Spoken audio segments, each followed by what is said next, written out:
చెప్పు మాట చెవిగలవాడు వినుగాక. మీరే మాట్లాడి మహిమ పొందండి. నజరేయుడైన యేసు నామములో అడిగి వేడుకొంచున్నాం తండ్రి, ఆమేన్. దేవుని యొక్క వాక్యాన్ని మనం చూద్దాం. ఒక 2 సంవత్సరాల కిందట యేసయ్య నాకు ఒక మాట చెప్పింది మీకు చెప్పాలనుకుంటున్నాను. నేను ఒక రోజున ప్రభువుని నన్ను బాగా వాడుకోండి అని అడిగాను. అడిగితే ఆయన అన్నాడు, అస్సలు నన్ను వాడుకోమని అడగొద్దు అన్నాడు. ఏమన్నాడు? వాడుకోమని అడగొద్దు అన్నాడు. నేను అడిగిన దానికి రివర్స్ జవాబు చెప్పాడు ఆయన. నేను వాడుకో అని అడిగితే ఆయన అసలు నన్ను వాడుకోమని అడగొద్దు అన్నాడు. మరలా కొద్దిసేపు అయ్యాక ఆయన ప్రేరేపిస్తున్నాడు. ఏమనంటే, నువ్వు అస్సలు నన్ను వాడుకోమని అడగక్కర్లేదు, కానీ నీ హృదయాన్ని నువ్వు కడుక్కొని పెట్టుకుంటే నువ్వు అడక్కన్నా వాడుకుంటాను అన్నాడు. దేవుడికి స్తోత్రాలు. అంటే మనం ఎవరు కూడా దేవుణ్ణి వాడుకోమని అడగక్కర్లా. మన హృదయాన్ని కడుక్కొని పెట్టుకుంటే ఆయనే వాడుకుంటాడు. చూడండి, మనం భోజనం చేయడానికి రూములోకి వెళ్ళాం. అక్కడ ఒక కడిగిన గిన్నె ఉంది, కడిగిన గిన్నె ఉంది. దేన్ని వాడుకుంటారు? అందరూ చెప్పాలి. ఏ కడిగిందైతే నువ్వు తినే ప్లేటే కడక్కపోతే నువ్వే వాడుకున్నప్పుడు, నువ్వు కడగబడకపోతే దేవుడు ఎలా వాడుకుంటాడు? నాకు ఆ విషయాన్ని చెప్పాడు. ఇప్పుడు కడిగిన గిన్నె ఉంది, అది నిన్ను అడుగుతుందా వాడుకోమని? ఎవరు వాడుకుంటారు? కడిగిన దాన్ని నువ్వే వాడుకుంటావు. మనము మన హృదయాన్ని కడుక్కొని ఉంటే అప్పుడు నువ్వు అడక్కనే అయినా వాడుకుంటాడు. కడుక్కోకన్నా వాడుకో అంటే సాధ్యం కాదు. కడుక్కుంటేనే ఆయన నిన్ను వాడుకుంటాడు. అది ఎప్పుడైతే నాకు చెప్పాడో ఇక నేను వాడుకో అని అడగడం మానేసి కడుక్కోవడం మీద దృష్టి పెట్టాను. దేవుడికి స్తోత్రం. ఇంకా వాడుకోమని అడగట్లేదు ఆయన్ని. ఎంత కడుక్కోవాలో అంత కడుక్కోవాలి. చూడండి, మన దగ్గర ఒక అడుక్కునేవాడు వచ్చాడు. మీ ఇంట్లో నైట్ ఏదో ఫంక్షన్ జరిగింది, చాలా ఉండిపోయినాయి. వాడికి వేద్దామని వెళ్ళావు. వాడి గిన్నె నిండా పురుగులు ఉన్నాయి. వేస్తావా? ఏం చెప్తావు? కడుక్కొని అడుక్కో అంటావు. ఏమంటావు? కడుక్కొని అడుక్కో. మనందరం అడుక్కునేవారు ఎవరిని? యేసయ్యని. మనందరం ఎవరిని అడుక్కుంటా? యేసయ్యని అడుక్కుంటా. అడుక్కునే మన హృదయం అనే గిన్నె ఉంది చూడు, దాన్ని కడుక్కొని అడుక్కోవాలి. అది కడుక్కోకపోతే మనం కాలిగిన్నట్టుకొని ఇంటికి వెళ్ళిపోవడం కానీ ఏమేయడు. అది కడుక్కుంటే గిన్నె నిండి పొర్లుతాయి ఆశీర్వాదాలు. ఇవి నాకు చెప్పినాయి. ఒక 2 వీక్స్ కిందట అందరికీ చెప్పమని ఒక విషయాన్ని చెప్పాడు. ఏంటి అనంటే, భక్తిలో ఎదగాలనుకునే ప్రతి వ్యక్తి కొంచెం టచ్ ఫోన్ తగ్గించుకోమన్నాడు. అన్నాడు. అందరూ టచ్ అయిపోతున్నారు. ఇప్పుడు టచ్ ఫోన్కి టచ్ అయిపోతున్నారు. ఇన్నాళ్ళు తల దగ్గర ఏం పెట్టుకునేవారు? బైబిల్ పెట్టుకునేవారు. ఇప్పుడు ఏం పెట్టుకున్నారు? భర్త లేకపోయినా ఉండగలను, భార్య లేకపోయినా ఉండగలను, ఫోను నువ్వు లేకపోతే నేను ఉండలేను అనే స్థితికి వచ్చారు. భక్తిలో ఎదగాలంటే మనం కొంచెం ఫోన్ తగ్గించుకోవాలి. మీ ఇంట్లో ఇప్పుడు 70mm టీవీలు ఉన్నట్టున్నాయి ఇంట్లో, దూరదర్శనం. మీరు దూరదర్శనం చూస్తే దైవ దర్శనాలు రావు, ఆ దర్శనాలు వస్తాయి మీకు. దేవుడికి స్తోత్రం. కాబట్టి ఇవి కొంచెం అంటే మనం ప్రేయర్ చేసుకునే టైము, బైబిల్ చదివే టైం దేనికి ఇస్తున్నాం? ఈ టీవీకి, ఈ ఫోన్కి ఇస్తున్నాం. అంటే సాతానుడు మన సమయాన్ని దుర్వినియోగం చేయటానికి వాడు ఈ అన్ని పథకాలు పెడుతూ ఉన్నాడు. కాబట్టి ఇది కూడా సాతానుడు యేసు ప్రభుని 4వ అధ్యాయం 5వ వచనం లూకా సువార్తలో ఆయన్ని పైకి తీసుకెళ్ళి 1 మినిట్లో లోక రాజ్యాలన్నీ చూపించి వీటి మహిమ, ఈ అధికారం అంతా నాకు అప్పగించబడింది, నాకు ఎవరు మొక్కితే వాళ్ళకి అది నేను ఇస్తాను అన్నాడు. యేసయ్యతోటే అన్నాడు. ఎంతసేపట్లో చూపించాడు? 1 మినిట్. ఒక్క నిమిషంలో ప్రపంచాన్ని చూపించగలిగే రాకెట్ కూడా ఉండదు. ఈడు ఒక్క నిమిషంలో ప్రపంచం అంతా చూపించాడు. ఇప్పుడు మనకేం చేశాడో తెలుసా? మనందరి చేతిలో టచ్ ఫోన్ పెట్టాడు. అక్కడేమో మొక్కితే చూపిస్తాను అన్నాడు, ఇక్కడ నొక్కితే మొత్తం చూపెడతాను అన్నాడు వీడు. దేవుడికి స్తోత్రం. అక్కడ మొక్కితే ఇక్కడ ఇప్పుడు చాలామంది నొక్కుడు కార్యక్రమంలోనే ఉన్నారు.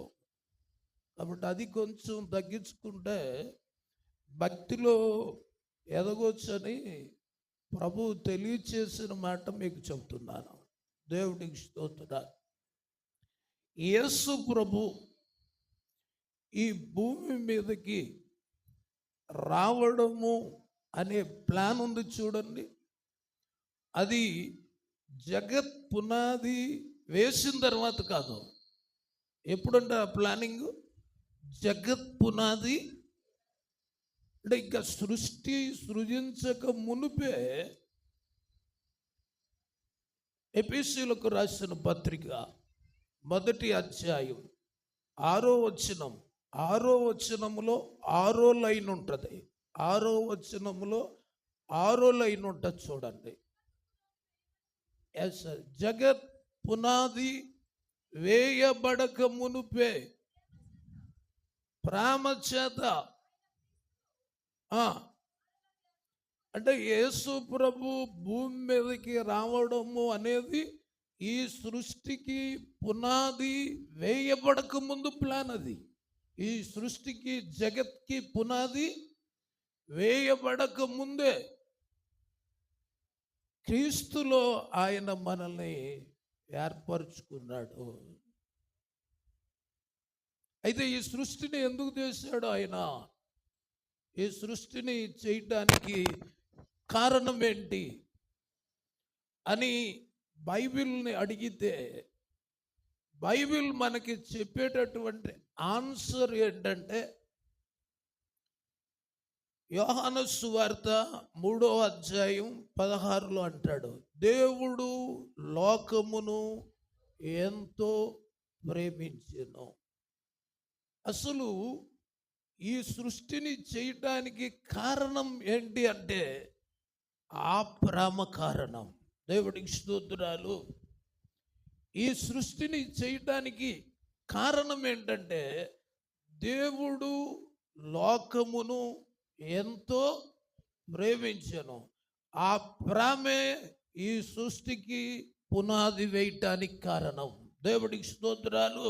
ఆ ప్రేమే ఈ సృష్టికి పునాది వేయటానికి కారణం.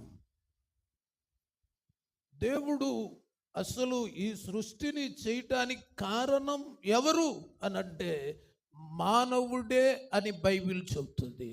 అంటే ఈ సృష్టిని ఆయన ఎందుకు చేశాడు అంటే మనిషి కొరకే చేశాడు, మన కొరకే చేశాడు. చూడండి, ఒక బిల్డింగ్ కన్స్ట్రక్షన్ చేయాలనుకున్నాం. మనం ముందు ఏమేస్తాం? ప్లాన్ వేస్తాం. ఏమేస్తాం? ప్లాను. అంటే ఈ సృష్టిని చేయకముందే, జగత్ పునాది వేయబడక ముందే ప్లాన్ వేసాడు ఆయన. దేవుడికి స్తోత్రాలు. జగత్ పునాది వేయబడక ముందే ఆయన ప్లాన్ తయారు చేశాడు.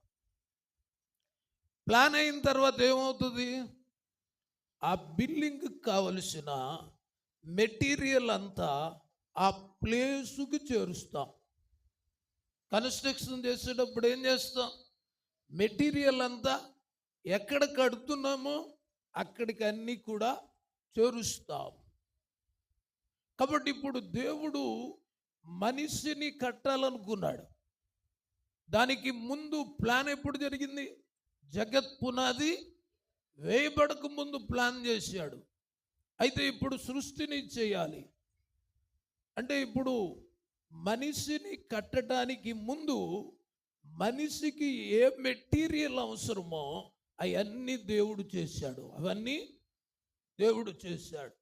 బిల్డింగ్ కట్టక ముందు దానికి ఏ మెటీరియల్ అవసరమో అన్నీ మనం ఎలాగ చేర్చుకుంటామో, మనల్ని కట్టడానికి ముందు మనకి ఏది అవసరమో దేవుడు అన్నీ సిద్ధపరిచాడు. అదే భూమిని, ఆకాశమును, అందులో సమస్తాన్ని సృజించాడు. చివర్లో మనల్ని చేశాడు. మనకు కావలసినవన్నీ ముందు చేశాడు. మనల్ని ఎప్పుడు చేశాడు? వెనకాల చేశాడు.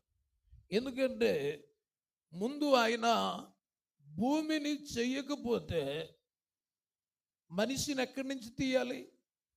మట్టి నుంచి తీయాలి. అంటే ముందు సృష్టిని చేయకపోతే మనిషిని తీయటానికి మెటీరియల్ అనేది ఉండదు. అందుకనే మనిషికి కావలసిన అన్ని దేవుడు ముందు చేశాడు. ఇదంతా ఏంటి చెప్పండి? ప్రేమ. ఏంటి చెప్పండి? ప్రేమ. దేవుడు లోకమును ఎంతో ప్రేమించెను. ఆ ప్రేమే ఈ సృష్టిని చేయటానికి కారణం.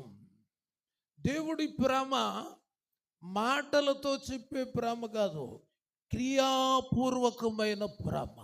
ఆయన ప్రేమ క్రియల్లో చూపిస్తాడు. మన ప్రేమ కూడా ఎలాగ చూపించాలి? ఎలాగా? క్రియలలో చూపించాలి. క్రియలలో చూపించాలి భక్తి, క్రియాపూర్వకమైన భక్తి. మన దేవుడు క్రియలలో చూపించాడు ఆయన ప్రేమను. నేను క్రైస్తవుల్ని ఏమంటానంటే, మనము చెప్పే మాట మంచిగా ఉండాలి, పబ్లిక్లో మన టాక్ కూడా మంచిగా ఉండాలి. అంటే వాక్కు బాగోవాలి, టాక్ కూడా బాగోవాలి. వాక్కు బాగుండి టాకు బాగోకపోతే ఎవరు రారు. లేదు, టాకు బాగుండి వాక్కు బాగోకపోయినా ఎవరు రారు. కాబట్టి మనము చెప్పే మాట బాగుండాలి, మన ప్రవర్తన కూడా పబ్లిక్లో రుజువు కావాలి. అప్పుడు చాలామంది ప్రజలు మార్పు చెందుతారని మీకు మనవి చేస్తూ ఉన్నాను. ఒకసారి రోడ్డు పక్కన ఒకడు పట్టబుర్రకి ఎంటికలు వస్తాయని మందు అమ్ముతున్నాడు. అంటే ఎవడన్నా ఎంటికలు ఊడిపోయినోడు కనబడితే మైకులో అరుస్తున్నాడు, ఇది రాసుకుంటే సాయంత్రానికి విగ్గైపోద్ది నీకు అన్నాడు. అరిసి సాయంత్రం దాకా అరిసాడు, కానీ మైకులో బ్యాటరీ అయిపోయింది, కానీ ఎవడు కొనలా.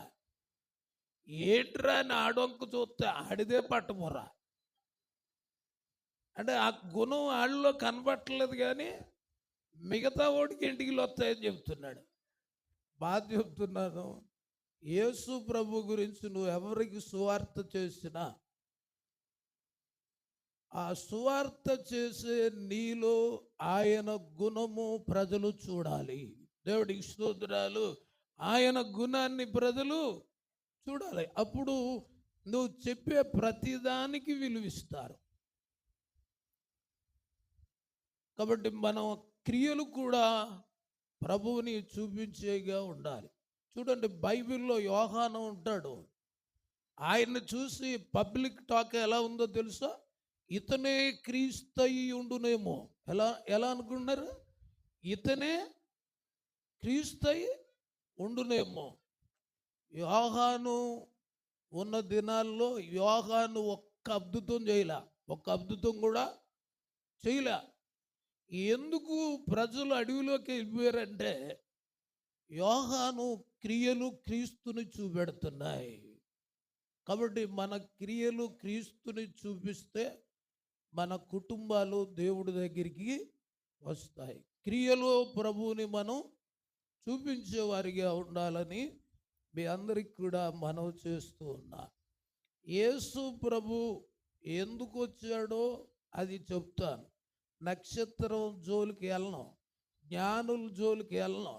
అసలు ఆయన ఎందుకు వచ్చాడు అనేది మీకు చెప్తాను. మనం ఎందుకు వచ్చాడంటే మన అందరికీ తెలుసు, నశించిన దాన్ని వెతికి రక్షించడానికి వచ్చాడని చాలాసార్లు విని ఉన్నాం కాబట్టి వీధిగా చెప్తా. అసలు అలా రావడానికి కారణం ఏంటనేది నేను చెప్తాను. ఇప్పుడు దేవుడు సర్వ సృష్టిని ఎవరి కొరకు చేశాడు? నా కొరకు అనాలి. ఏమనాలి? నా కొరకు. దండం పెట్టడానికి చేశాడా? నీకు ఉపయోగపడటానికి చేశాడా? సృష్టిని ఎందుకు చేశాడు? దండం పెట్టడానికి కాదు, అది నీకు ఉపయోగపడాలి, నీకు ఉపయోగపడటానికి చేశాడు. సృష్టి కనిపిస్తుంది, చేసిన సృష్టికర్త కనబడడు. సృష్టి కనిపిస్తుంది, దాన్ని చేసిన వాడు అక్షయుడు కాబట్టి కనిపించు. కాబట్టి ఇవన్నీ కూడా మన కొరకే చేశాడు, మనం అనుభవించడం కొరకే దేవుడు ఇవన్నీ చేశాడు. తర్వాత ఇంకా జంతువులు చూస్తాం మనం. జంతువులను ఎలా చేశాడు?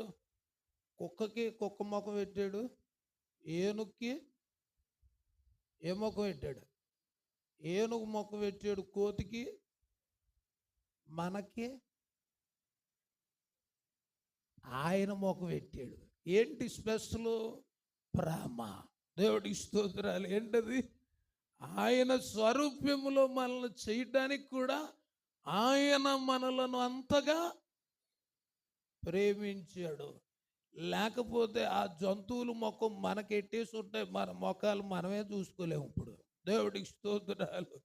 కేవలం ఆయన ప్రేమించి మాత్రమే ఆయన స్వరూప్యములో మనలను చేసుకున్నాడు. అక్కడితో అయిపోలేదు. ఆయన ప్రేమ సృష్టి చేయడానికి కారణం, ఆయన ప్రేమ ఆయన పోలికలో చేయటానికి కారణం.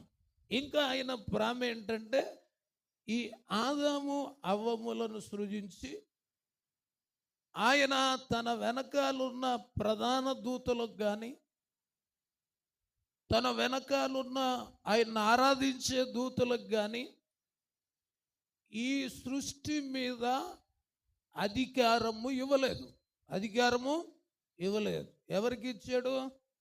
వెనకాల చేసుకున్న మానవుడికి మాత్రమే ఆయన అధికారం ఇచ్చాడు. అంటే ఆదాముతో అవ్వమ్మతో అన్నాడు, ఆదాము, ఈ యొక్క భూలోకానికి నువ్వే రాజువి, నీ భార్య రాణి. అంటే నువ్వే ప్రధానమంత్రివి. భూలోకానికి ఎవరు? నువ్వే ప్రధానమంత్రివి, నువ్వు రాజువి, నీ భార్య రాణి. ఈ సృష్టి మీద అధికారం అంతా నేను మీకు అప్పగిస్తున్నాను, ప్రభుత్వం మీకు అప్పగిస్తున్నానని వాళ్ళిద్దరికీ అప్పగించాడు. ఆయన అప్పగించి వాళ్ళతో ఒక అగ్రిమెంట్ చేశాడు. ఏంటి అనంటే 2 చెట్లు పెట్టాడు, మిగతా అన్ని తినమన్నాడు. ఒక చెట్టు ఫలాలు జోలికి మాత్రం వెళ్ళొద్దన్నాడు. చూడండి, సర్వసాధారణంగా ఈ తినొద్దన్న వాటి మీదకే లాగుతుందంట మనసు. డాక్టర్ గారు షుగర్ వస్తే షుగర్ టీ తాగొద్దు అంటాడు, గుండెకు కొవ్వు పట్టేస్తే మాంసం తినొద్దు అంటాడు. తినొద్దన్న దగ్గర నుంచి దేని మీదకి లాగేస్తుంటుంది? తినొద్దన్న దాని మీదకి ఎక్కువ లాగుతుంటుంది. చూసారా, వాళ్ళకి చెప్పాడు, తోటలో పెట్టాడు. మీరు నేను చెప్పిన ఫలాలు తిన్నంత కాలం నేను ఎలాగ నిరంతరము జీవిస్తానో, నాకు ఎలాగ మరణము లేదో మీకు కూడా ఏం లేదు. నేను సజీవుడినే, మీరు కూడా సజీవులు. ఎప్పటి వరకు? ఆ చెట్టు ఫలాలు జోలికి వెళ్ళనంత వరకు. దేవుడికి స్తోత్రాలు. ఆ చెట్టు జోలికి కానీ వెళ్ళి ఆ ఫలాలు కానీ తిన్నారా, ఈ నిత్య జీవం అనే అగ్రిమెంట్ అక్కడితో క్యాన్సిల్ అయిపోతుంది. దేవుడికి స్తోత్రాలు. అంతేకాకుండా నేను ఈ భూమి మీద నీకు ఇచ్చిన అధికారం అంతా పోతుంది అన్నాడు. అధికారం పోతుందని దేవుడు చెప్పాడు. దేవుడికి స్తోత్రాలు. అమ్మ, నేను చెప్పేది ఏమన్నా అర్థమవుతుందా మీకు? అర్థమవుతుంది అన్నోళ్ళు చేయొద్దండి. మంచిది. అర్థం అవ్వకపోతే వ్యర్థమైపోతాయి. మీకు ఇంకా విషయం ఏంటంటే, నేను చాలా చోట్ల వెళ్తున్నప్పుడు యెహోవా ఉత్తముడని ఇప్పుడు రుచి చూసే క్రైస్తవులు లేరు, వాసన చూసే వాళ్ళు ఉన్నారు. ఎక్కువ రుచి చూడలే. పాస్టర్ గారు, రుచి చూడడం అంటే ఏంటి, వాసన చూడడం అంటే ఏంటో చెప్తున్నాను మీకు. వినడం అంటే వాసన చూడడం, మారిపోవడం అంటే రుచి చూడడం. వినడం అంటే వాసన చూడడమే, మారిపోవడం అంటే ఏం చేసినట్టు, రుచి చూసినట్టు. అమ్మ, మీరు వాసన చూస్తున్నారా, రుచి చూస్తున్నారా? చెప్పడం మాత్రం రుచి అని చెప్తారు మీకు. మరి ఈ వాసన చూస్తే పౌలు ఈ వాసన చూసి రుచి చూసి అన్నాడు పౌలు, ఈ రుచి దగ్గర లోకంలో రుచులన్నీ పెంటలాగా ఉన్నాయి అన్నాడు. వాక్యాన్ని రుచి చూడాలి, వాసన కాదు. రుచి ఎప్పుడైతే మనం చూస్తామో ఈ లోకములో రుచులన్నీ ఏమైపోతాయి, పెంటలాగా మారిపోతాయి.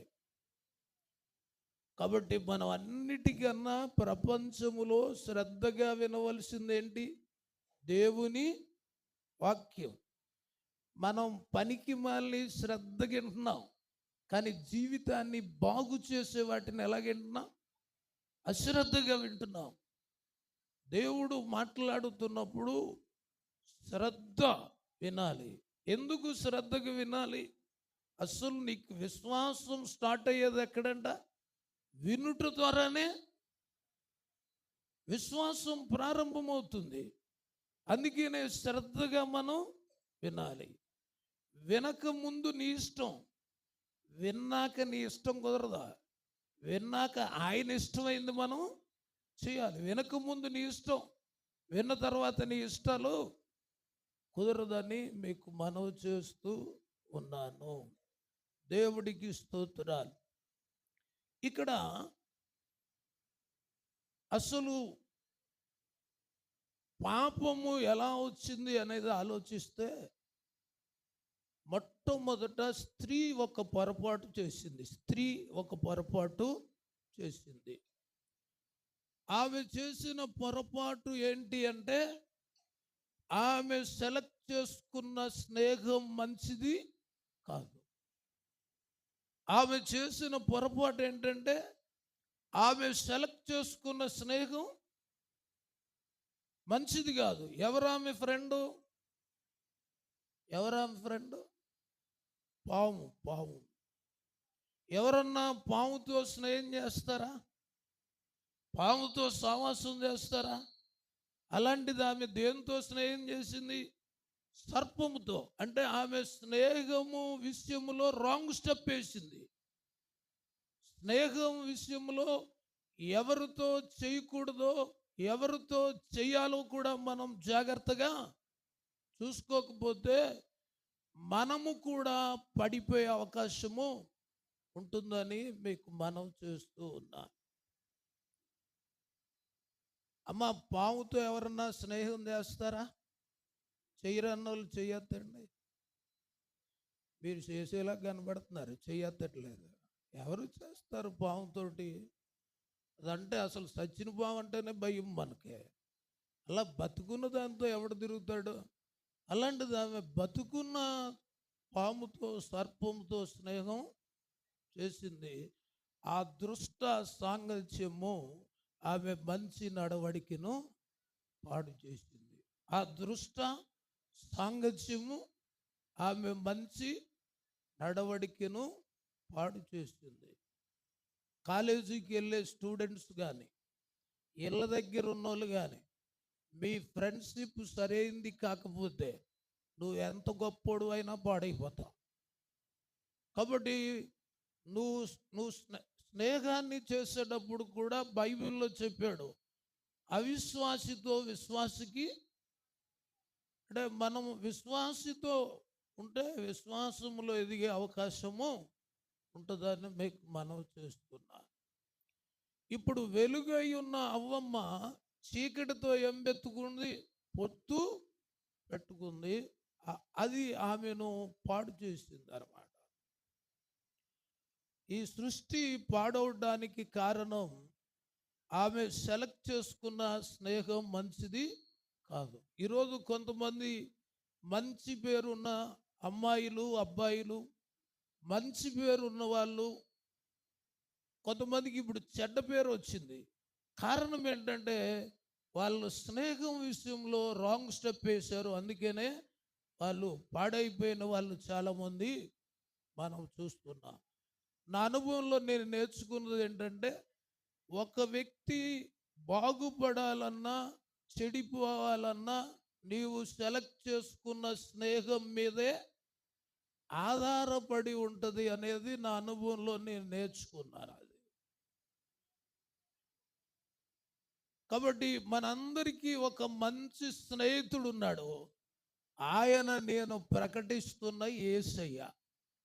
ఆయనతో స్నేహం చేసే వాళ్ళందరూ బాగుపడమే తప్ప ఎవడు కూడా పాడైపోయిన వాడు ఎవరు లేరు. కాబట్టి మనము ఎప్పుడు ఆయనతోనే సహవాసం చేయాలని మీకు మనవి చేస్తూ ఉన్నాను.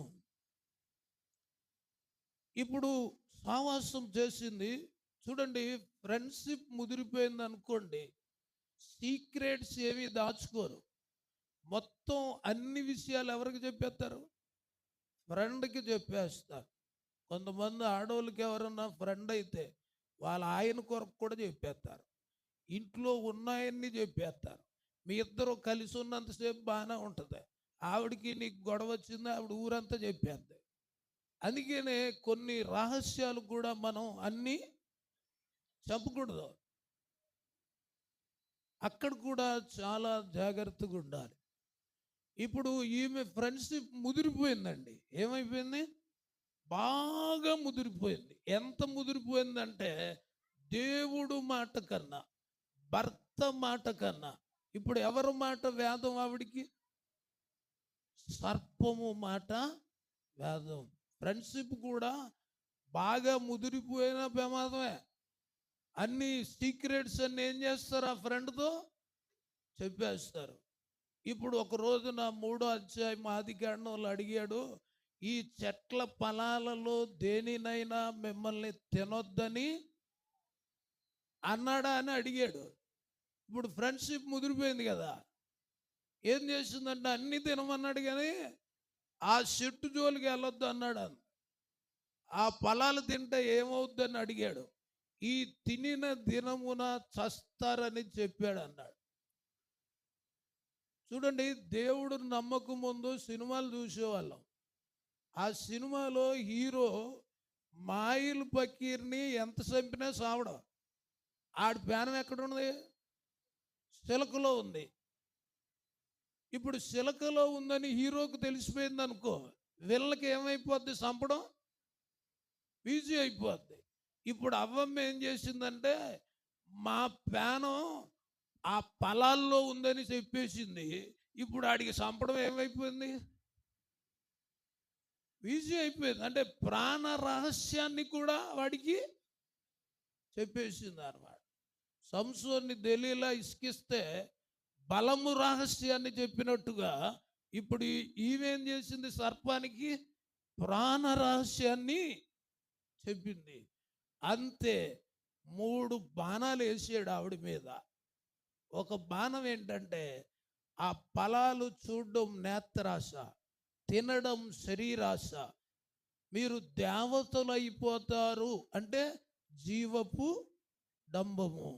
ఈ 3 వేయగానే ఆవిడ పడిపోయింది కాక, నాకు కొంతమంది ఆడవాళ్ళ పరిస్థితి ఎలా ఉంటుందంటే, వీళ్ళు గొడవెట్టుకున్నది కాకుండా మగోడికి కూడా అంటించేసే వాళ్ళు ఉంటారు కొంతమంది. ఇప్పుడు ఈవిడ తినేసింది కాకుండా ఎక్కడికట్టుకు వచ్చింది, ఎవరి దగ్గరికి, ఆదాము దగ్గరికి తెచ్చింది. తెచ్చి ఏమని చెప్తుందో తెలుసా? ఇగో దేవుడి కన్నా పావే మంచిది అంటుంది. ఏమంటుంది? దేవుడి కన్నా పావే మంచిది. ఎందుకంటే మనం చచ్చిపోతాం అని చెప్పాడు. ఈ పాము అయితే మనం ఆయనకన్నా గొప్పోళ్ళు అయిపోతామని చెప్పాడని చెప్తే ఆదాము కూడా పట్టుకొచ్చి పెట్టింది అన్నమాట. పెడితే ఆదాము అన్నాడు, నేను తిన్ను అన్నాడు. నేను తిన్నా. ఎందుకంటే అది దేవుడు తినొద్దని చెప్పాడు. అంటే ఇప్పుడు అవ్వమ్మలో ఎవరున్నారు? పాము చెప్పిన మాట వినేటరికి పాము ఎక్కడ దూరింది? ఇప్పుడు ఆవిల్లో దూరింది. ఎవరిలోనైనా ఆడు గాని దూరితే ఆడుతూ ఎవడు మాట్లాడలేడు. దేవుడికి స్తోత్రాలు. ఎందుకంటే వాళ్ళంత తెలివిగా మాట్లాడతారు. ఇప్పుడు అవ్వమ్మ అంది, మర్యాదగా చెప్తున్నాను, తింటావా తినవా అంది. నేనేమంటానంటే, ఆడవాళ్ళు ప్రేమిస్తే ప్రాణం పెడతారు. ఏం పెడతారు? ప్రేమిస్తే భర్తకి ప్రాణం పెడతారు. తేడా వస్తే ప్రాణం తీసేస్తారు. అందరు కాదండి, కొంతమంది మనుషులు ఉన్నారు. దేవుడికి స్తోత్రాలు. నేను బైబిల్ స్టడీ చేస్తే ఆడవాళ్ళు నిలబెట్టగలరంట. రెండవది అది మీరు చెప్పాలి. కాబట్టి అందరూ పడగొట్టరు. వాక్యం తెలిసిన వాళ్ళు ఎప్పుడు నిలబెడతారు. ఇప్పుడు అవ్వమ్మ నిలబెట్టింది, ఇప్పుడు ఏం చేసింది? పడగొట్టింది. ఎందుకు మీరు నిలబెట్టగలరంటే, మగోడు మట్టి నుంచి వచ్చాడు. దేని నుంచి? మట్టి. మట్టి నిలబడాలంటే ఏముండాలి? ఎముక ఉండాలి. ఎముక లేకపోతే మట్టి అది నిలబడలేదు. కాబట్టి మగోడు మట్టి నుంచి వచ్చాడు, స్త్రీ ఎక్కడి నుంచి వచ్చిందమ్మా? ఆమె ఎక్కడి నుంచి తీసాడు? ఎముక. ఎక్కడ? ఎముక నుంచి వచ్చింది.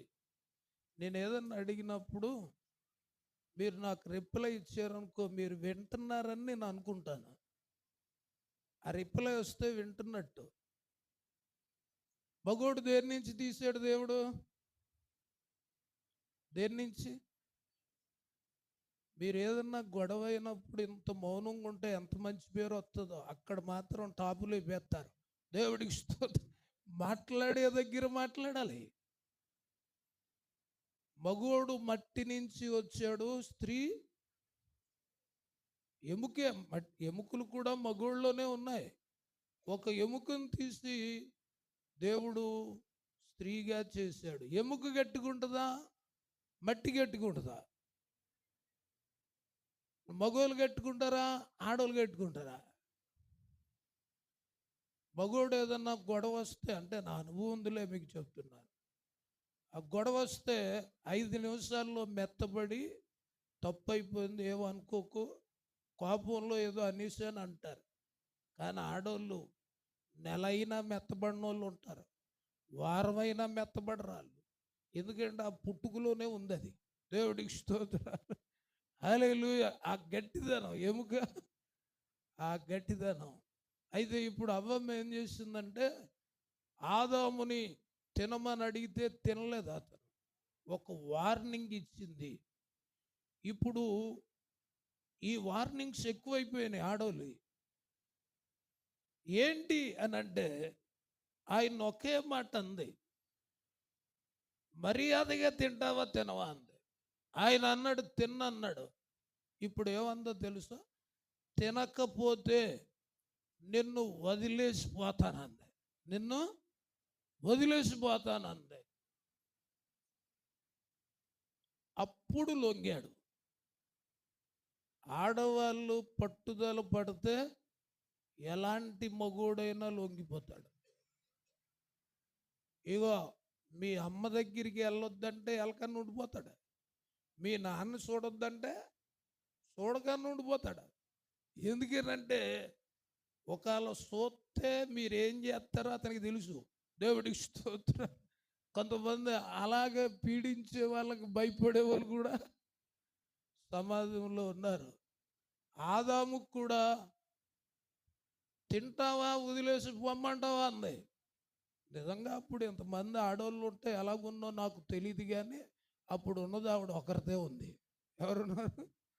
ఒక్కరితే ఉంది. కాబట్టి ఆయన అన్నాడు, దేవుడు మాట పక్కన పెట్టేస్తాను, నువ్వు నన్ను వదిలేస్తే ఉండలేను, తినేస్తానని తినేసాడు అన్నమాట.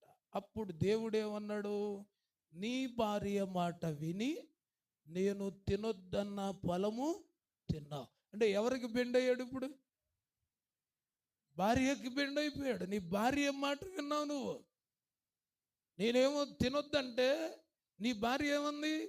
తిను అంది. ఇప్పుడు ఎవరి మాటకి విలువ ఇచ్చావు? నీ భార్య మాట విని నేను తినొద్దన్న పొడు నువ్వు తిన్నావు అని ఆయన మీద సీరియస్ అయ్యాడు అన్నమాట. నేను ఇప్పుడు చెప్పే అన్నీ పాస్టర్ గారు మీరు ఏదో ఊహించి చెప్పేస్తున్నారు అనుకోవచ్చు. బైబిల్ ఎప్పుడూ కొంత ఇచ్చట కొంత అచ్చట రాయబడి ఉంటుంది.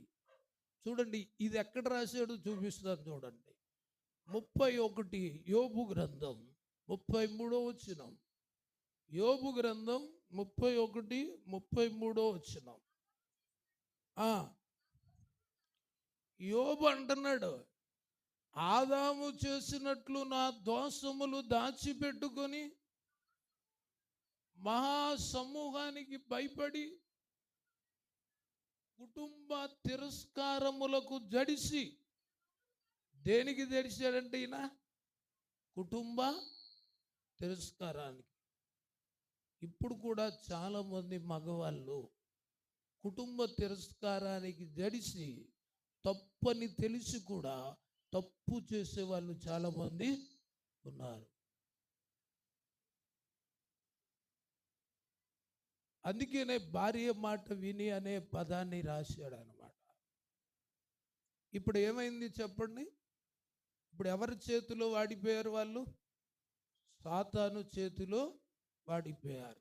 చూడండి, ఒక దేశాన్ని పరిపాలించే రాజుని ఇంకొక రాజు గెలిస్తే ఏమవుతుంది? వాళ్ళ దేశం ఎవరి సొంతం అవుద్ది?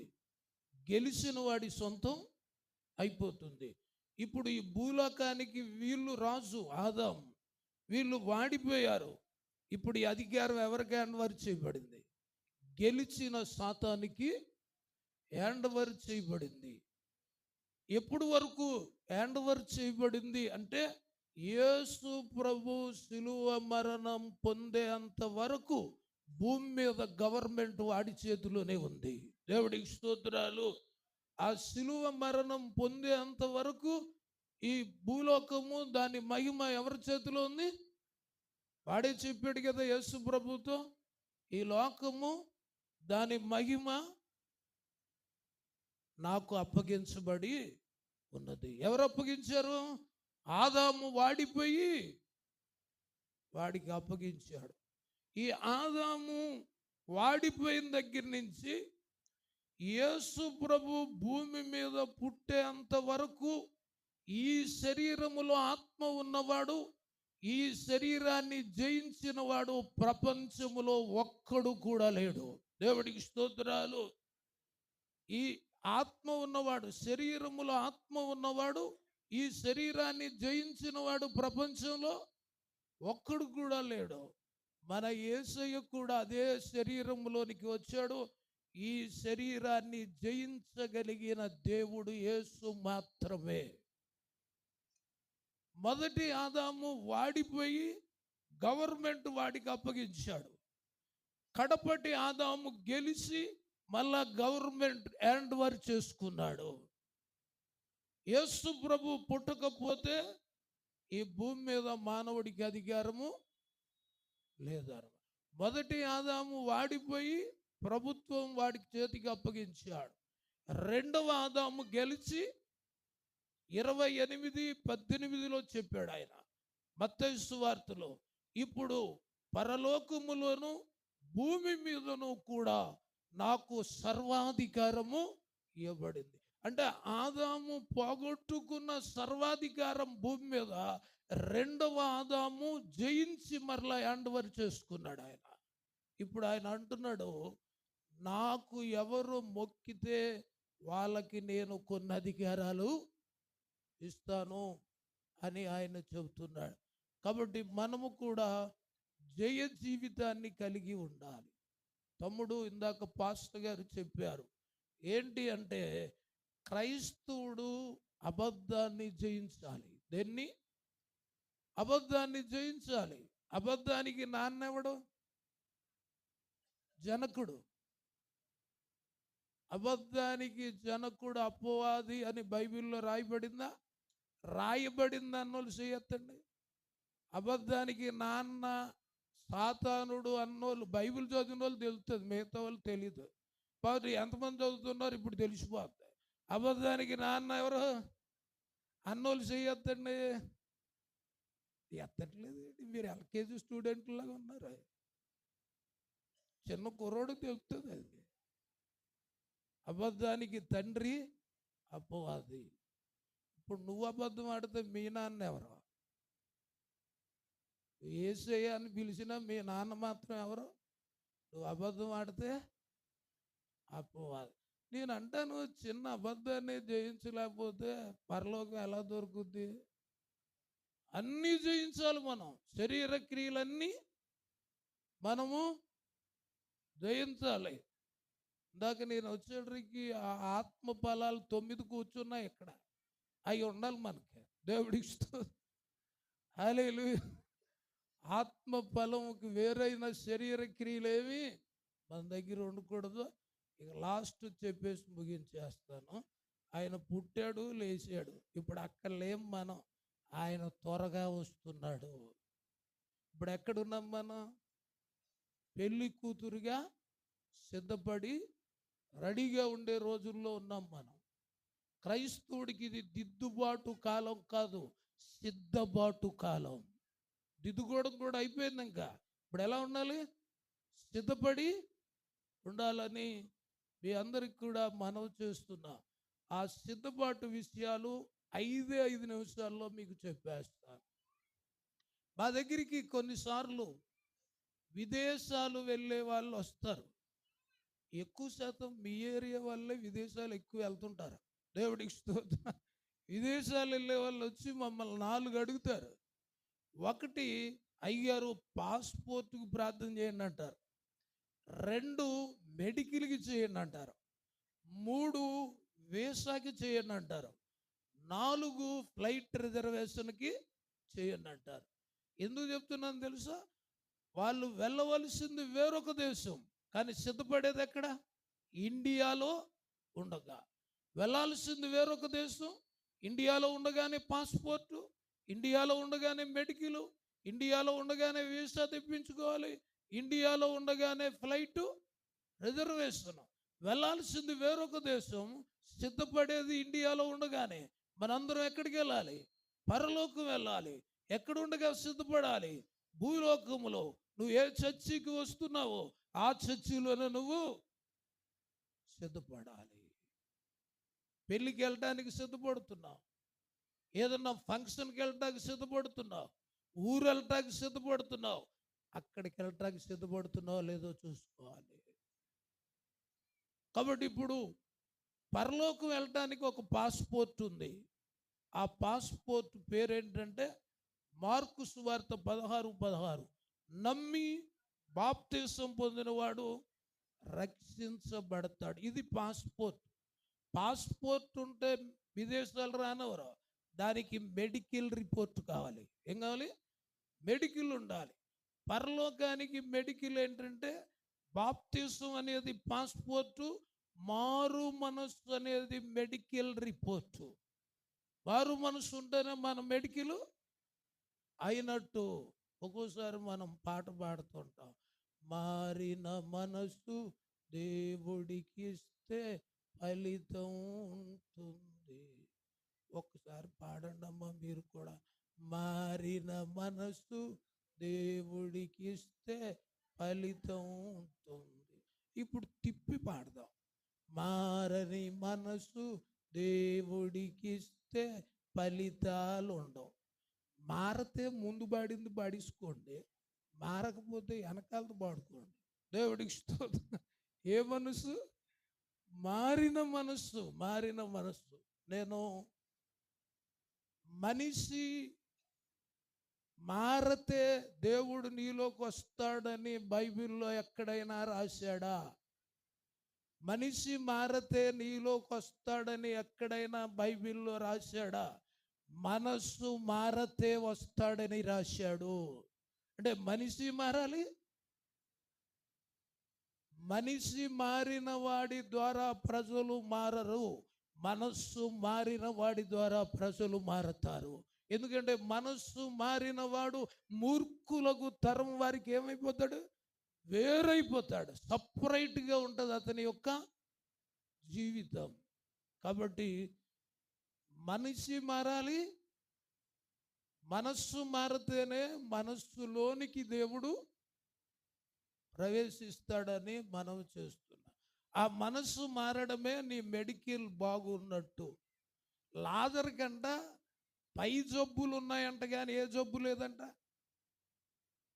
లోపల జబ్బు, పై జబ్బులు ఉన్నాయి లాజర్కి, కానీ ఏ జబ్బు లేదు. హృదయానికి పాపం లేదు. ధనవంతుడి కంట పై జబ్బులే లేవంట. అసలు ఆడికి ఏ జబ్బు ఉంది? లోపల పాపం అనే జబ్బు. మీకు పైన ఎన్ని జబ్బులు ఉన్నా పైకి వెళ్తారు, కానీ లోపల పాపం అనే జబ్బు ఉంటే కిందకి వెళ్ళిపోడుగా. ధనవంతుడు ఎక్కడికి పోయాడు? ఆడికి పాస్పోర్ట్ ఉందంట, కానీ మెడికల్ లేదంట. ఏం లేదు? పాస్పోర్ట్ ఉంది, మెడికల్ లేదు. అది చూపిద్దాను మీకు. 16:23 లూకా సువార్తలో ధనవంతుడు ఒకడుండెను, ఊదా రంగు వస్త్రాలు, సన్నని నారబట్టలు వేసుకొని ప్రతిదినము బహుగా సుఖపడేవాడు. లాజరు అనే దరిద్రుడు కురుపులతో నిండినవాడై ధనవంతుని ఇంటి వాకిట పడి ఉండి అతని బల్ల మీద పడు రొట్టె ముక్కలతో ఆకలి తీర్చుకొని గోరను. అంతేకాక కుక్కలు వచ్చి అతని కురుపులు నాకెను. ఆ దరిద్రుడు చనిపోయి దేవదూతల చేత అబ్రహాము రొమ్మున ఆనుకొనుట కొనిపోబడెను. ధనవంతుడు కూడా చనిపోయి పాతి పెట్టబడి పాతాళములో అగ్ని జ్వాలలో యాతన పడుచు దూరము నుండి అబ్రహాము కుడి పార్శ్వానున్న లాజరుని చూసి, నా తండ్రివైన అబ్రహామా, లాజరుని పంపించి వేలుకొన ముంచి నా నాలుకను చల్లార్చమన్నాడు. అతను కూడా ఎవరు కొడుకు? ఇప్పుడు ఏమని అరిశాడు? నా తండ్రివైన అబ్రహామా. లాజరు ఎవరు కొడుకు? అబ్రహాం కొడుకు. ఇతను ఎవరు కొడుకు? అబ్రహాం కొడుకు. ఒక కొడుకు ఎక్కడున్నాడు? పైన ఉన్నాడు. ఒక కొడుకు ఎక్కడున్నాడు? కింద ఉన్నాడు. మనం ఎక్కడుందాం? అనేసుకుంటే ఉండం. దానికి తగిన సర్దుబాటు ఉండాలి. దేవుడికి స్తోత్రాలు. కాబట్టి ఇప్పుడు అక్కడి నుంచి అరిశాడు, నా తండ్రివైన అబ్రహామా అని అరిస్తే ఎక్కడికి వెళ్ళిందంట? పరదేశికి వినబడిందంట ఆడరుపు. అబ్రహాము ఒకేసారి ఉలిక్కిపడి కిందకు చూశాడు. ఈడు భూమి మీద ఉండగా ఒక్కరోజు కూడా నాన్నని పిలలేదు, ఈడు ఎక్కడికి వచ్చాక నాన్నని తెగ ముద్దుగా పిలిచేస్తున్నాడు ఏంటి అనుకొని, ఏరా బాబు అంటే, నాన్న అక్కడ ఉండగా నాకేం అర్థం కాల, ఈ మంటలో నువ్వు జ్ఞాపకం వచ్చావు నాన్న, అందుకే పిలిచారు అన్నాడు. మంటెక్కిపోతుంది ఇక్కడ. ధనవంతుడి కంట ఆ మంటలో సండే స్కూల్ ప్రసంగం కూడా జ్ఞాపకం వచ్చిందంట ఆడికి. ఎప్పుడుది? సండే స్కూల్ ప్రసంగం కూడా. అక్కడ జ్ఞాపకం మొత్తం ఉపయోగం ఉందా? ఇక్కడ జ్ఞాపకం రావాలి. ఇది సీరియల్ స్టోరీ లాగా, సినిమా స్టోరీ లాగా, పేపర్ చదివి మర్చిపోయినట్టు ఉంటే మన పని అక్కడ అలాగ ఉంటుందని చెప్తున్నాడు. దేవుడికి స్తోత్రాలు. కాబట్టి మనము జాగ్రత్త కలిగి ఉండాలి. అంటే ఇప్పుడు ఎన్ని చెప్పేశాను నేను? ఒకటి పాస్పోర్ట్ ఏం చెప్పాను? పాస్పోర్ట్ అయిపోయింది. ఎవరికి అయిపోయింది? నేను చెప్పడం అయిపోయింది. మీకు అయిపోయిందో లేదో నాకేం తెలుసు? దేవుడికి ఇష్టం. అది మీరు కన్ఫర్మ్ చేసుకోవాలి. మీ మెడికల్ అయిందా, పాస్పోర్ట్ అయిందా లేదా మీరు చూసుకోవాలని మీకు మనం చేస్తున్నాను. ధనవంతుడు అయిపోయింది అనుకున్నాడంట, కానీ ఆడికి అక్కడికి వెళ్ళేదాకా అయిపోయిందో లేదో ఆడికి అర్థం కాలేదు. అబ్రహాం అన్న మాటను బట్టి వాడి మెడికల్ లేదని మనకు అర్థమైంది. నా కుమారుడా, నీ జీవిత కాలం అంతా నీకిష్టమైనట్టు అన్నాడు. అంటే వాడు దేవుడు వాక్యం విన్నా బ్రతకడం ఎలా బ్రతికాడు? వాడికి ఇష్టమైనట్టు. వాడికి అలా బ్రతకడం వల్ల ఎక్కడికి వెళ్ళాడు? మెడికల్ సరిలేక పాతాళానికి వెళ్ళిపోయాడు. పాస్పోర్ట్ అయిపోయింది, మెడికల్ అయిపోయింది, ఇప్పుడు వీసా. మీ వాళ్ళు ఎవరన్నా విదేశాల్లో ఉంటే సెలే నీకు ఫిబ్రవరికి పంపించేస్తాను, ఫిబ్రవరికి పంపుతాను, రెడీగా ఉండంటారు. కానీ మన యేసయ్య పంపించే వీసా ఉంది చూడు, దీనికి వయసు ఉండదు, టైం ఉండదు. దేవుడికి వయసు ఉండదు, టైం ఉండదు. నరులారా తిరిగి రండి అంటాడు. ఇప్పుడు కానీ నన్ను పిలిస్తే ఇంక ఇంటికాడ చెప్పే పని ఉండదు. అందుకే నేను ఎక్కడికి వచ్చినా ఏం చేస్తానంటే బట్టలు సర్దుకొని వచ్చేస్తాను. పిలిస్తే వెళ్ళిపోయేలాగా ఉండాలి, అన్నీ సిద్ధపరచుకొని రెడీగా ఉండాలి. హల్లెలూయా. ఎందుకంటే ఆ పిలుపు రెండు రహస్యం. ఒకటి రాకడ రహస్యం, రెండు మన పిలుపు రహస్యం. రాకడంటే ఎవరికి భయం? చావు అంటే ఎవరికి భయం? మారు మనస్సు లేనోడికి భయం, మారు మనస్సు పొందినోడికి లాభం అన్నాడు. దేవుడికి స్తోత్రాలు. మారు మనస్సు పొందినోడికి చావైతే లాభం, మేలు అనే పదాలు బైబిల్లో రాశాడు. మార్పు చెందేవాడికి సావు అంటే భయం ఉండదు, రాకడన్నా భయం ఉండదు. కాబట్టి మన వీసా ఎప్పుడొస్తుందో తెలియదు. కాబట్టి మీరు బాప్తీసాలు వాయిదాలు వేసుకోకండి. రేపు తీసుకుంటాను, లేదా పళ్ళు ఊడిపోయాక తీసుకుంటాను, లేకపోతే మా అమ్మాయి పెళ్ళి అయ్యాక, లేకపోతే ఉద్యోగం వచ్చాక అంటే ఈ రాత్రిగా నీకు వీసా వచ్చిందంటే ఉద్యోగం చూస్తావా? నరులారా తిరిగి రండి అన్నాడంటే ఇంకేమి నీకు? అందుకనే పౌలు జైలర్ కుటుంబానికి అర్ధరాత్రి బాప్తీసం ఇచ్చాడు. ఎందుకంటే రేపు నీది. ఆ నపుంసకుడికి లేట్ చేశాడా పిలుపు? వెంటనే బాప్తీసం. అది పాస్పోర్ట్ ఎప్పుడు రెడీగా చేసుకోవాలి. మెడికల్ ఒక రోజుతో అయ్యేది కాదు, దాన్ని వాక్యం వింటూ క్లియర్ చేసుకుంటానే ఉండాలని మనం చేస్తున్నా. 3 అయిపోయినాయి. ఇక ఫైనల్ విదేశాలు వెళ్ళడానికి ఏమెక్కాలి? ఫ్లైట్ ఎక్కాలి. ఏమెక్కాలి? ఫ్లైట్ ఎక్కాలి. పరలోకం వెళ్ళడానికి యేసయ్యే ఒక ఫ్లైట్ పంపిస్తాడు, దాని పేరు మేఘము అన్నాడు. ఏమన్నాడు? ఆ ఫ్లైట్ పేరు ఏంటి? మేఘం. ఈ మేఘములో ఎక్కాలంటే ఎయిర్పోర్ట్లో 4 చూపించాలి. 1 బాప్తిసం, 2 మారు మనసు, 3 ప్లేస్ కన్ఫర్మ్ అయింది, 4వది ఫ్లైట్లో ఎక్కడానికి రిజర్వేషన్ ఏంటంటే ఎవడైనా క్రీస్తు ఆత్మ లేని వాడైతే వాడు. అది రిజర్వేషన్ అన్నమాట.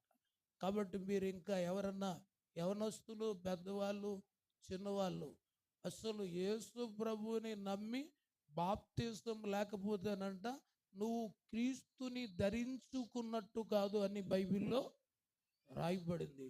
క్రీస్తు యేసులోనికి బాప్తిసం పొందిన మీరు క్రీస్తుని ధరించుకున్నవారు కారా అన్నాడు. అంటే బాప్తిస్మము లేకపోతే నువ్వు క్రీస్తుని ధరించుకున్నట్టు కాదని నీకు మనవి చేస్తున్నా. బాప్తిస్మము ఎన్ని మేలులంటే, ఇశ్రాయేలీయులతో యోహాను సువార్త 1:31 అంటాడు, దేవుని ప్రత్యక్షత కొరకు నేను నీళ్ళల్లో వీళ్ళకి బాప్తిసం ఇస్తున్నాను. అంటే బాప్తిసం అనేది దేవుడు ప్రత్యక్షతని ఇస్తుంది. యోహాను అన్నాడు, రాబో ఉగ్రత నుండి తప్పించుటకు మీకు బుద్ధి చెప్పిన వాడెవడు. అంటే ఈ బాప్తిసం అనేది కొన్ని ఉగ్రతల నుండి తప్పిస్తుంది. మీరు ఇంటికి వెళ్ళాక చదువుకోండి. ఆ తప్పించబడిన ఫ్యామిలీ మనకి పేతురు మొదటి పత్రికలో 3:19 కనిపిస్తుంది. నోహు కుటుంబం కొరకు అక్కడ రాస్తాడు. వాళ్ళు దేని వల్ల తప్పించబడ్డారో కూడా అక్కడ రాస్తాడు. అది మీరు కూడా తప్పించబడాలంటే అది చేయాలి.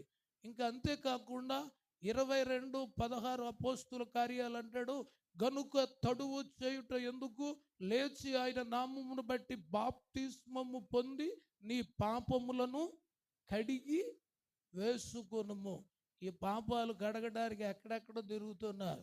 ఆ రక్షణ అనేది నువ్వు పొందితే ఆయన నిన్ను కడిగేస్తాడు. ఇంకో విషయం తెలుసా, బాప్తిసం పొందకపోతే నీ ప్రాణం నీ దగ్గరే ఉంటుంది. బాప్తిసం పొందితే నీ జీవం క్రీస్తులో ఉంటుంది. నీ దగ్గర ఉంటే ప్రమాదం, ఆయన దగ్గర ఉంటే ప్రమాదం ఉండదు. కాబట్టి ఆ బాప్తిసం పొంది అక్కడ దాచుకోవాలని నీకు మనవి చేస్తున్నాను. ఇంకా చాలా విషయాలు ఉన్నప్పటికీ క్రిస్మస్ ఆరాధనలో ఇప్పుడు నేను చెప్పిన మెసేజే ఎక్కువ. సర్వసాధారణ 40 నిమిషాలు 30 నిమిషాల కన్నా ఎక్కువ ఉండదు. కానీ మరి చాలా దూరం నుంచి వచ్చాను కాబట్టి దేవుడు నా లోపల ఉన్నదంతా కక్కేసాను. ఇక మీరు చూసుకోవడమే. మీ పాస్పోర్ట్లు ఎలాగున్నాయో, మెడికల్ ఎలాగుందో అన్నీ చూసుకోండి. ఆయన త్వరలో రాబోతున్నాడు. ఎందుకు వచ్చాడు ఇప్పుడు యేసయ్య? మొదటి ఆదాము వాడిపోయి ప్రభుత్వం వాడికి అప్పు చెప్పాడు. రెండో ఆదాము కన్యమరియకు పుట్టి ఆయన గెలిచి మరలా అధికారాన్ని హ్యాండ్ ఓవర్ చేసుకొని మరలా భూమి మీద మనకి దేవుడు ఏమిచ్చాడు? అధికారాలు ఇచ్చాడు. దేవుడి మాటలు మనందరిలో ఫలింప చేయును గాక. మీ అందరికీ ప్రభు అయిన యేసుక్రీస్తు నామములో క్రిస్మస్ శుభాకాంక్షలు. వందనాలు చెప్పేస్తున్నారు, త్వరగా వెళ్ళిపోతానని. దేవుడికి తీసుకురా.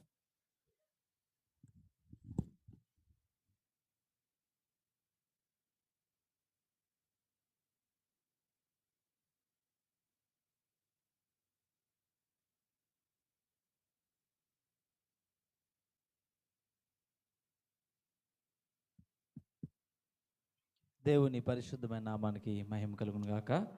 చాలా చక్కని విషయాలు దేవుని యొక్క సేవకుని ద్వారా ఆయన మనతో మాట్లాడిన ప్రతి మాట దేవుడు మన వెనుకల్లో ఫలింపచేయను గాక. ఆమేన్. మంచిది. ఈ సమయంలో లేచి నిలబడదాం. కోయిర్ పిల్లలు రక్షకుడు ఉదయించినాడు అనే పాట పాడుతూ ఆ పాట అయిన అనంతరం ఈ ఆరాధన ముగించుకుందాం. ప్రార్థనతో ముగించుకుందాం. అందరు లేచి నిలబడదాం. చాలాసేపు కూర్చున్నారు కదా.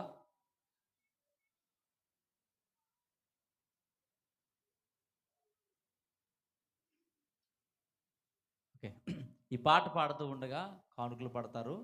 మీరు కానుకలు వేయడానికి సిద్ధంగా ఉండండి. త్వరగా రక్షకుడు ఉదయించినాడట అని పాట పాడదాం.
రక్షకుడు దయించినాడట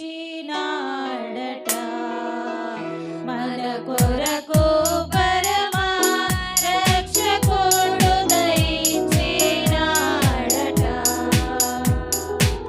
రక్షకుడు దయించినాడు రాని గొల్లబోయులారా రక్షకుడు దయించినాడు రాని గొల్లబోయులారా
హలో.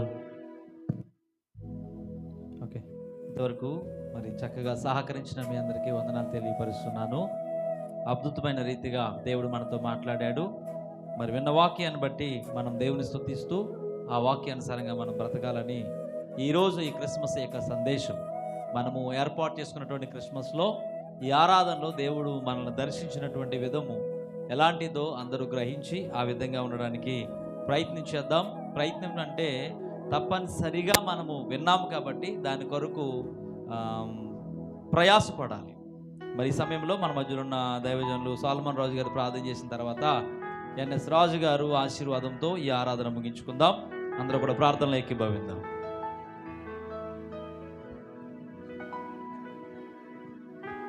ప్రార్థన చేసుకుందాం అండి. నాకు ఈ మంచి అవకాశం ఇచ్చిన దేవాదేవికి అలాగే జనార్దన్ గారికి ప్రభుపేట వందనాలు తెలియజేస్తున్నాం. ప్రార్థన. పరిశుద్ధుడు పరిశుద్ధుడు పరిశుద్ధుడని నిత్యం వేవేల దూతలతో కొనియాడబడుచున్న మా గొప్ప దేవ, ఈ పరిశుద్ధమైన శ్రేష్టమైన నామాన్ని బట్టి వందనాలు. అలనాడు ప్రభువా 2000 సంవత్సరాల క్రితమైన ఆయన నీ ప్రియ కుమారుని ఈ లోకానికి పంపించిన ఆయన అయోగ్యులు మలుపులము ఎందుకు పనికిరాని మమ్మల్ని జ్ఞాపకం చేసుకుని నీ ప్రియ కుమారుని నా తండ్రి రక్తం ద్వారా మా పాపాలను కడిగి నీ ప్రియ బిడ్డలుగా చేసుకున్నందుకు వందనాలు. అలాగే తండ్రి ఈ రోజునైనా నా తండ్రి నీ నామాన్ని గణపరచడానికి ఆరాధించడానికి మాకు ఇచ్చిన ధన్యతను బట్టి వందనాలు. జీవం గల దేవుని సంఘం వారు నా ప్రభా ఏర్పాటు చేసిన క్రిస్మస్ వేడుకలో నిన్నే ప్రభా గణపరచడానికి ఆరాధించడానికి ఎంతగానో సహాయం చేసిన దాసులు జోషప్పయ్య గారి ద్వారాగా మంచి వర్తమానాన్ని ప్రభా మీరు అనుగ్రహించారు. మేము ఈ లోకంలో ఎలాగ జీవించాలో ప్రభా నేర్పించిన దాన్ని బట్టి వందనాలు ప్రభా. వారి ప్రయాణాల్లో కూడా తోడుగా ఉండండి. అలాగే నేను ఇంకా అనేకమైన చోట్ల ఈ సజీవమైన సాక్షిగా నిలబెట్టుకోండి. నేను సంకాపరి ఆయన దోసకాన్ని బట్టి ప్రార్థిస్తున్నాము. అలాగే నాయన ప్రభా వృద్ధాప్యులు ఉంటుండగా నా తండ్రి మీ యొక్క వాక్యం సెలవిస్తుంది నాయన. పక్షిరాజు యవనం వలె నీ యవనము క్రొత్త దగ్గుచున్నట్లు మేలుతో నీ హృదయాన్ని తృప్తిపరుస్తున్న వాటి రీతిలో ఆ బిడ్డకినైనా నీ యొక్క దీర్ఘాయువు నుండి అలనాడు ప్రభా సుమయోను ఏ విధంగా నీ సన్నిధానంలో కనిపెట్టాడు. నీ యొక్క నాథ ఇప్పుడు సత్యస్వరూపి ఇప్పుడు నీ దాసుని సమాధానముగా పోనిచ్చుచున్నావని సుమయోను కనిపెట్టినట్టుగా ఆ బిడ్డకి మంచి ఆరోగ్యం శక్తినివ్వండి. ఈ రక్షణ ఎరిగినైన ప్రతి ఒక్కరము కూడా ఆ రక్షణ అంతం వరకు కూడా కొనసాగించుకుని లోకంలో జీవించడానికి కృప దయచేయమని వెతికిన ప్రభు నీ యొక్క ఆనందంతో సంతోషముతో ప్రతి ఒక్కరిని నింపి నాయన నీ యొక్క క్రిస్మస్ వేడుకలో నాయన నిన్నేనైనా గణపరిచేవారుగా ఉండడానికి గురించి నాయన. అలాగే తండ్రి నీ రాకడికైనా ఈ సంఘాన్ని ఆయత్తపరచమని మా కొరకు అతి త్వరలో మేఘాల మీద రానున్న యేసయ్య నామమును బట్టి ప్రతిమాలు వేడుకుంటున్నాం మా పరమ తండ్రి. ఆమేన్. మహాపరిశుద్ధుడును ఈ లోక రక్షకుడు ఈ క్రిస్మస్ వేడుకకు వచ్చిన బిడ్డలందరిపైనను ఆయన పరిశుద్ధాత్మ అన్యోన్య సహవాసము సమాధానము దీర్ఘాయు ఇంతవరకు ప్రభు నీ వాక్యం అందించి నీ దాసులపైనను సంఘ వ్యవస్థలు సంఘ పెద్దలు అలాగే నేను స్త్రీల సమాజము అలాగే నేను మరి యవనస్తులు అందరిపైన ఇప్పుడును సదాకాలం నీ రాకడ పర్యంతరం వరకు ప్రభా కృప వెంబడి కృపను నువ్వు దయచేసి ఆశీర్వదించి దీవించి ఈ స్థలం నుండి పంపిస్తారని దీర్ఘాయువు చేత మమ్మల్ని కాపాడుతారని అడుగుచున్నాం మా పరలోకపు తండ్రి. యేసు రక్తమే చేయి ప్రభు, యేసు రక్తమే చేయి ప్రభు, యేసు నామానికి సంపూర్ణ విజయం కలుగునుగాక. ఆమేన్. అందరికి వందనాలు. ప్రార్థించి ఆశీర్వాదంతో నడిపించినటువంటి దాసులకి వందనాలు. మరి సహకరించినటువంటి మా సంఘ బిడ్డలందరికీ వందనాలు తెలియపరుస్తున్నాను. సంఘ పెద్దలు ఎంతో ప్రయాసపడ్డారు, వారికి వందనాలు. అలాగే 2 రోజుల్లో పాటలు నేర్చుకుని చక్కగా పాటలు పాడి దేవుని మహింపరిచినటువంటి మా సంఘ బిడ్డలకి వందనాలు తెలియపరుస్తున్నాను. అలాగే వంటల దగ్గర సహకరించినటువంటి యవన బిడ్డలకి వందనాలు తెలియపరుస్తున్నాను. మనం పిలిచినప్పుడు మన యొక్క ఆహ్వానాన్ని మన్నించి వచ్చినటువంటి దైవజనులందరికీ వందనాలు తెలియపరుస్తున్నాను. తర్వాత ఆర్కెస్ట్రా వారి బృందానికి వందనాలు తెలియపరుస్తున్నాను. సౌండ్ సిస్టమ్ వారికి వందనాలు తెలియపరుస్తున్నాను. ఈ కార్యక్రమం ఇలా జరగడానికి సంఘ బిడ్డలందరూ కూడా వారి యొక్క గుప్పిలు ఉప్పి సహకరించినటువంటి బిడ్డలందరికీ ప్రభు అయిన యేసుక్రీస్తు నామం పేరట వందనాలు తెలియపరుస్తున్నాను. అలాగే ఈ కూటానికి ఈ యొక్క ఆరాధనకి వచ్చినటువంటి మీ అందరికీ యేసు నామములో వందనాలు తెలియపరుస్తూ దేవుడు మిమ్మల్ని దీవించునుగాక. ఆమేన్. మీ అందరికీ వందనాలు. ఈ కూటం ఈ యొక్క ఆరాధనతో ముగియబడింది. మీరందరూ కూడా మీ యొక్క ఇండ్లకు వెళ్ళాలని ప్రేమతో మీకు తెలియపరుస్తూ ఉన్నాను.